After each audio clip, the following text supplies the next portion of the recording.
So let's talk about AI alignment. How do we get these incredibly powerful systems to act in ways we actually want? Well, today we're going to dive into a really cool idea called case law grounding. It's all about moving away from just a simple list of rules and instead teaching AI to learn from past examples, kind of like a judge. I mean, you've totally seen this, right? You're scrolling online, you see a comment that's clearly over the line, you report it, and crickets. Nothing happens. But then you see a nearly identical comment get zapped instantly. That inconsistency, that feeling of what are the rules even, that's a massive problem, not just for us, but for the AIs trying to moderate all this stuff. Okay, so what's the usual fix? Well, it's pretty much what you'd expect, a giant, sprawling list of rules. Just think about any online community's guidelines, or the fine print for an AI chatbot. It's basically a massive document trying to spell out every single thing you can and cannot do, and just kind of hoping everyone reads it and gets on the same page. And there's actually a formal name for this, which I think is pretty clever. The researchers in this paper call it constitutional grounding.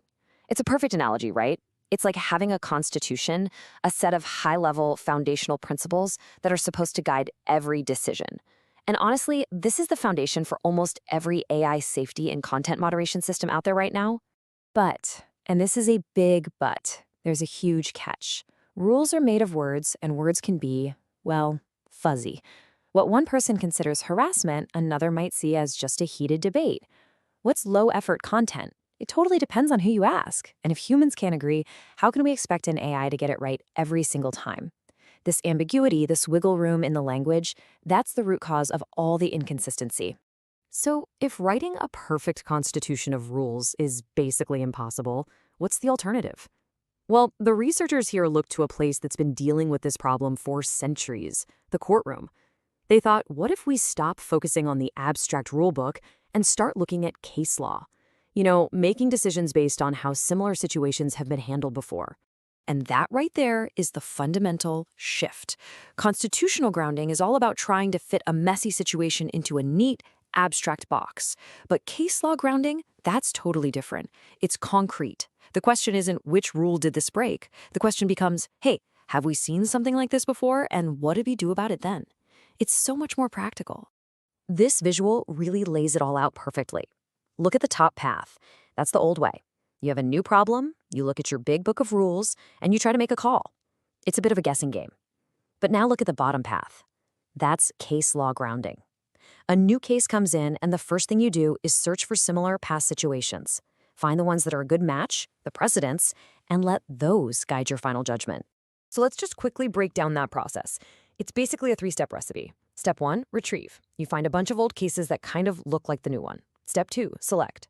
This is the crucial part. You have to pick out which of those old cases are actually relevant, the ones that are going to be your guide, your precedents. And finally, step 3, synthesize. You look at what happened in those precedent cases and make your new decision based on that. And what's so cool about this is that it's not just for AI. This exact same process works for humans too. You could give a human moderator a tool that pulls up past cases for them to review, or you could prompt a large language model to follow the exact same 3 steps. It creates a unified framework for decision-making, which is a huge deal for consistency. Okay, so the idea sounds great, right? It's elegant, it makes sense, but does it actually work in the real world? Does it make decisions better?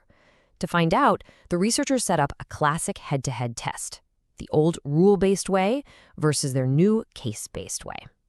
So here was the setup. They tackled 2 big problems: content moderation on Reddit and rating how toxic a social media post is. And to make it really robust, they didn't just test it on one group. They brought in people from 5 totally different online communities to see if it holds up across different values. And of course, they had both humans and AI language models making the calls. And the results? Honestly, they're kind of stunning.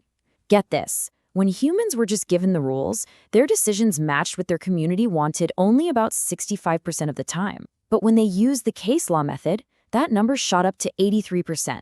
And the AI? The large language models did even better, hitting an amazing 86% average accuracy. That is a huge improvement. Let me just put a finer point on that. In one of the tests, this case law approach boosted the AI's accuracy by almost 33 percentage points. 33! That's not just a small tweak. That is a game-changing leap forward in getting an AI to actually understand and consistently apply a community's unique standards. But here's the most important takeaway, the secret sauce, if you will. It wasn't just about showing the AI or the person some past examples for inspiration. Nope. The magic happened when the precedents were made binding.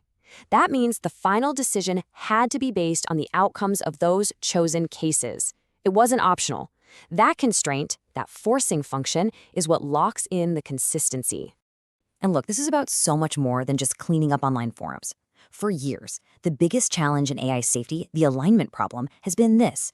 How do we get AI to really understand and follow our messy, nuanced human values? The old way, with those brittle rule systems, just wasn't cutting it. This research, it provides a whole new, much more robust path forward. You can see the real-world impact of this idea spreading. We're talking about content moderation that feels way more fair and predictable. We're talking about AI assistants and chatbots that are safer because their behavior is grounded in a history of what we've already decided is okay. It's a practical, hands-on tool to teach AI all those subtle, unwritten social rules that you could never, ever hope to write down in a simple guideline. So it all kind of leaves you with this one big question, doesn't it? As we move into this future with incredibly powerful AI, maybe the key to keeping it safe and aligned isn't just about writing smarter code or longer rulebooks. Maybe it's about building a living, breathing library of our shared judgments, a collective case law for all of humanity. This is for entertainment purposes only.